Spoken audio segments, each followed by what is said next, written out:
ಆತ್ಮೀಯ H16 news ಅರ್ಥಾತ್ ಸೀತಾರಾಮ್ ನ್ಯೂಸದ ವೀಕ್ಷಕರೇ, ನಾನು ನಿಮ್ಮವ ಎಂ ಆಯುಧ ಮಲ್ಲಪ್ಪ ಜೊತೆಯವರು. ತಾವು ಈಗ ಸುದ್ದಿಗಳ ಲೋಕಕ್ಕೆ ಎಂಟ್ರಿ ಹೊಡಿತಾ ಇದ್ದೀರಿ. ಈ ಸುದ್ದಿಗಳನ್ನು ಪ್ರತಿಯೊಂದು ನೋಡೋ ಜೊತೆಗೆ ನಿಮ್ಮ ಅಭಿಪ್ರಾಯಗಳನ್ನು ಹಂಚ್ತಾ ಇರಿ. ಯಾಕಂದರೆ ಈ ಸುದ್ದಿಗಳು ನಿಮಗಾಗಿ, ನಿಮ್ಮ ಬದುಕಿಗಾಗಿ, ನಿಮ್ಮ ವೈಚಾರಿಕೆಗಾಗಿ, ನಿಮ್ಮ ತಿಳುವಳಿಕೆಗಾಗಿಯೂ ನಿಮಗೂ ಗೊತ್ತು. ಜೊತೆಗೆ ನಮಗೂ ನಿಮ್ಮೊಂದಿಗೆ ಇದೊಂದು ಮಾತಾಡುವಂಥ ಜೊತೆಗೆ ಸುದ್ದಿಗಳನ್ನು ಬಿಡುವಂಥ ಕೆಲಸ. ಈ ಕೆಲಸದಲ್ಲಿ ನಾವು ನಿಮ್ಮೊಂದಿಗಿದ್ದೀವಿ ಅಂತ ಹೇಳ್ತಾ ನೋಡ್ತಾ ಇರಿ ಸುದ್ದಿಗಳನ್ನು.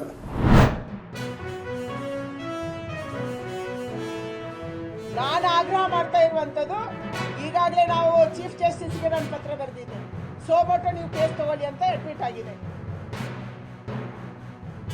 ಆದರೆ ರಾಜ್ಯ ಸರ್ಕಾರದ ಜವಾಬ್ದಾರಿ ಇತ್ತು ಕರ್ನಾಟಕ ಹೈಕೋರ್ಟಿನ ಸಿಟ್ಟಿಂಗ್ ಜಡ್ಜಿನ ನೇತೃತ್ವದಲ್ಲಿ ಕಮಿಟಿಯನ್ನು ಮಾಡೋದಕ್ಕೆ.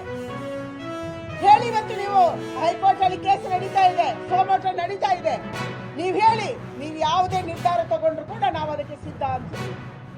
ಸಿಟ್ಟಿಂಗ್ ಜಡ್ಜ್ ತನಿಖೆ ಮಾಡಲಿ ಅನ್ನುವಂಥದ್ದನ್ನು ಸರ್ಕಾರ ಬರ್ಕೊಡ್ಲಿ. ಅಲ್ಲಿ ಹೋಗಿ ನಿಮ್ಮ ಅಡ್ವೊಕೇಟ್ ಜನರಲ್ ವಿರುದ್ಧವಾಗಿ ಮಾತಾಡ್ತಾರೆ. ಯಾಕೆ ಭಯನ ನಿಮ್ಗೆ? ನಿಮ್ದೇನು ತಪ್ಪಿಲ್ಲ ಅಂದ್ರೆ, ಸರ್ಕಾರದೇನು ತಪ್ಪಿಲ್ಲ ಅಂದ್ರೆ, ಸರ್ಕಾರದ ಪಾರ್ಟೇ ಬೆಂಗಳೂರಿನ ಪೊಲೀಸ್ ಕಮಿಷನರ್, ಸರ್ಕಾರದ ಪಾರ್ಟ್ ತಾನೆ ಅವರು. ನಿಮ್ಗೆ ಕಪ್ಪು ಚುಕ್ಕೆ ಅಂತ ಯಾಕೆ ಅನ್ನಿಸ್ಲಿಲ್ಲ? ಅವರನ್ನು ಒಬ್ಬ ಕಮಿಷನರ್ ಅನ್ನ ಸಸ್ಪೆಂಡ್ ಮಾಡೋದು ಕಪ್ಪು ಚುಕ್ಕೆ ಅಂತ ಯಾಕೆ ಅನ್ನಿಸ್ಲಿಲ್ಲ? ಇವತ್ತು ಸಿದ್ದರಾಮಯ್ಯನವರು ಮತ್ತು DK ಶಿವಕುಮಾರ್ ಅವರು ನೇರವಾಗಿ ಇದಕ್ಕೆ ಹೊಣೆ ಇದ್ದಾರೆ. ನೀವು ರಾಜೀನಾಮೆಯನ್ನು ಕೊಡಬೇಕು. ನೀವು ಅಧಿಕಾರಿಗಳ ಮೂತಿಗೆ ಒರೆಸುವುದಲ್ಲ. ಎನ್ಕ್ವೈರಿ ಆಗಲಿ, ಸಿಟ್ಟಿಂಗ್ ಜಡ್ಜ್ ಎನ್ಕ್ವೈರಿ ಮಾಡಲಿ, ಯಾರ್ದು ತಪ್ಪು ಅಂತ ಆಚೆ ಬರಲಿ. ಇವತ್ತು RCB ಅವರನ್ನ ಅರೆಸ್ಟ್ ಮಾಡಿದ್ದಾರೆ. ಅವ್ರು ಯಾರೋ ಮ್ಯಾನೇಜ್ಮೆಂಟ್ ಟೀಮ್ ಅನ್ನ ಅರೆಸ್ಟ್ ಮಾಡಿದ್ದಾರೆ. ಯಾಕೆ ನಿಮ್ಮನ್ನ ಅರೆಸ್ಟ್ ಮಾಡಬಾರ್ದು?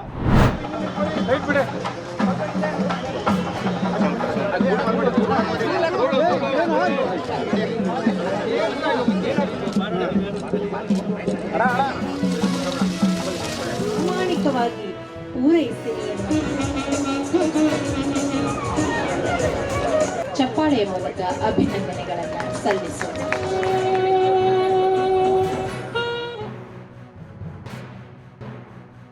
ಇಲ್ಲಿ ಕಲಿತು ಹೋಗಿರ್ತಕ್ಕಂಥ ನೀವೆಲ್ಲರೂ ಕೂಡ ಬಂದಿದ್ದೀರಿ.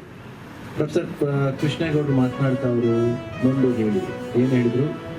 ಇಂಥದ್ದೊಂದು ಸಂಸ್ಥೆಯಲ್ಲಿ ನಾವು ತುಂಬ ನಕ್ಕು ನಲಿದು ಸಂತೋಷ ಪಡುವ ಗಳಿಗೆಯಲ್ಲಿ ಎಲ್ಲೋ ಒಂದು ಕರಾಳ ಛಾಯೆ, ನೋವಿನ ಛಾಯೆ ಕಾಡ್ತಾ ಇದೆ ಅಂತಕ್ಕಂಥ ಒಂದು ಮಾತು.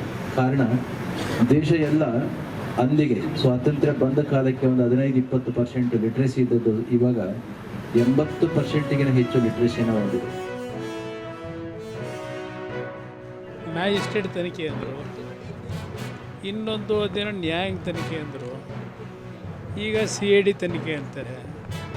ಅಂತಿಮವಾಗಿ ಯಾವ ತನಿಖೆ ವರದಿಯನ್ನು ಅಕ್ಸೆಪ್ಟ್ ಮಾಡ್ತಾರೆ? ಇದೊಂದು ಸರ್ಕಾರ ಅಂತ ಕರಿತೀರ? ಯಾವುದಾದ್ರೂ ಒಂದು ತೀರ್ಮಾನ ಮಾಡಿದ್ರೆ ಸ್ಪಷ್ಟತೆ ಇರಬೇಕು.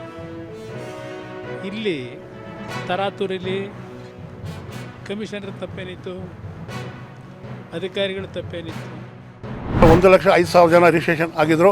ಅದರಲ್ಲಿ ಸುಮಾರು 80,000ರಷ್ಟು 38,000ರಷ್ಟು ಕೂಡ ನಾವೀಗ ತರಬೇತಿ ಕೂಡ ನಾವೀಗ ಪಡೆದಿದ್ದೀವಿ. ಇದರಲ್ಲಿ ಸುಮಾರಾಗಿ 20,761 ಜನಕ್ಕೆ ನಾವೀಗ ಬ್ಯಾಂಕನ್ನು ಶಿಫಾರಸು ಮಾಡಿದ್ದೀವಿ.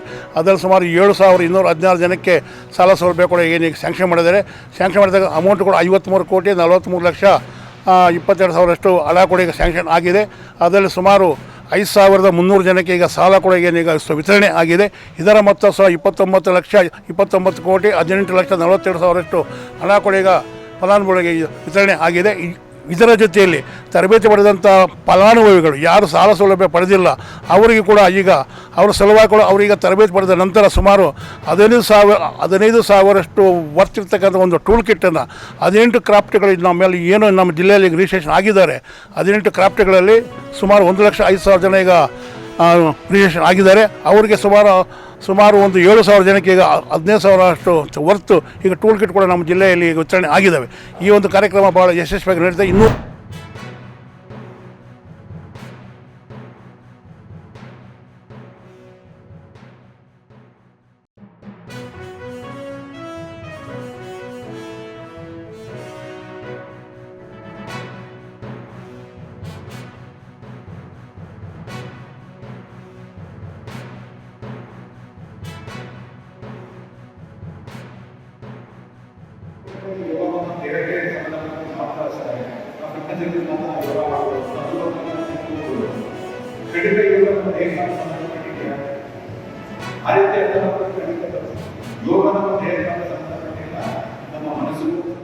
ಸಾಗರದಲ್ಲಿ ರಾಜ್ಯ ಮಟ್ಟದ ಯೋಗಾಸನ ಸ್ಪರ್ಧೆಯನ್ನು ನಡೆಸ್ತಾ ಇದ್ದಾರೆ. ಅದರಲ್ಲಿ ನಾನು ಕೂಡ ಯೋಗಾಸನ ಪಟುವಾಗಿ ಭಾಗವಹಿಸ್ತಾ ಇದ್ದೀನಿ. ನನಗೆ ಅದಕ್ಕೆ ತುಂಬ ಸಂತೋಷ ಆಗ್ತಾ ಇದೆ. ನರೇಂದ್ರ ಮೋದಿ ಅವರು ಹೇಳಿರೋ ಪ್ರಕಾರ ಎಲ್ಲರೂ ಯೋಗ ಕಲಿಬೇಕು. ಯೋಗಾಸನ ಆರೋಗ್ಯಕ್ಕೆ ಬಹಳ ಮುಖ್ಯ. ಅದಕ್ಕೆ ಎಲ್ಲರೂ ಬೆಳಗ್ಗೆ ಬೇಗ ಎದ್ದು ಯೋಗಾಸನ ಅಭ್ಯಾಸ ಮಾಡಬೇಕು. ಅದೇ ರೀತಿ ಎಲ್ಲ ಶಾಲೆಗಳಲ್ಲಿ ಯೋಗಾಸನ ಕಲಿಸ್ಕೊಡಂಗಾಗಬೇಕು. ರಾಜ್ಯದ ಹಲವೆಡೆ ಜಾಗಗಳಿಂದ ಎಲ್ಲ ಡಿಸ್ಟಿಕ್ಗಳಿಂದ ಯೋಗಪಟುಗಳು ಬಂದು ಇಲ್ಲಿ ಕಾಂಪೀಟ್ ಮಾಡಿ ಹೋಗ್ತಾ ಇದ್ದಾರೆ.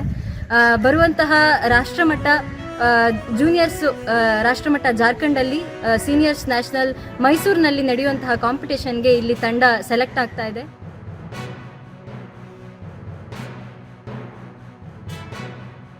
ಯೋಗದ ಬಗ್ಗೆ ತುಂಬ ಸಂಶೋಧನೆ ನಡೆಸಿದ್ದಾರೆ. ಯೋಗದಿಂದ ಯಾವುದೇ ರೋಗಗಳನ್ನು ಬರೋದಿಲ್ಲ. ಹಾಗೆ ಯೋಗಿಗಳಾಗ್ತಾರೆ, ನಿರೋಗಿಗಳಾಗ್ತಾರೆ, ಹಾಗೆ ಸಹಯೋಗಿಗಳಾಗಿ ಬಾಳ್ಬೋದು ಎಂದು ಇಷ್ಟು ಹೇಳೋಕ್ಕೆ ಇಷ್ಟಪಡ್ತೀನಿ. ಹಾಗೆ ಎಲ್ಲರೂ ದಯಮಾಡಿ ಎಲ್ಲ ಯೋಗಾಭ್ಯಾಸದಲ್ಲಿ ನಿರತರಾಗಿ ಯೋಗವನ್ನು ಕಲೀರಿ. ಎಲ್ಲರಿಗೂ ಕೂಡ ಮಲೆನಾಡಿನ ಆತಿಥ್ಯ ಮತ್ತು ವಸತಿಯನ್ನು ಒದಗಿಸ್ತಾ ಇದ್ದೀವಿ. ಇತ್ತೀಚಿನ ದಿನಗಳಲ್ಲಿ ಪ್ರಧಾನಮಂತ್ರಿ ನರೇಂದ್ರ ಮೋದಿಯವರ ಒತ್ತಾಸೆಯಂತೆ ಯೋಗ ಜನಪ್ರಿಯವಾಗಿದ್ದು ಯೋಗ ಇದೀಗ ಕ್ರೀಡೆಯಾಗಿ ಪರಿಗಣಿಸಲ್ಪಟ್ಟಿದೆ. ಈ ಹಿನ್ನೆಲೆಯಲ್ಲಿ ನಾಳೆ ಮತ್ತು ನಾಡಿದ್ದು ಸಾಗರದಲ್ಲಿ ನಡೀತಾ ಇದ್ದಂಥ ಕ್ರೀಡೆ ಅತ್ಯಂತ ಪ್ರಾಮುಖ್ಯತೆಯನ್ನು ಪಡ್ಕೊಂಡಿದೆ.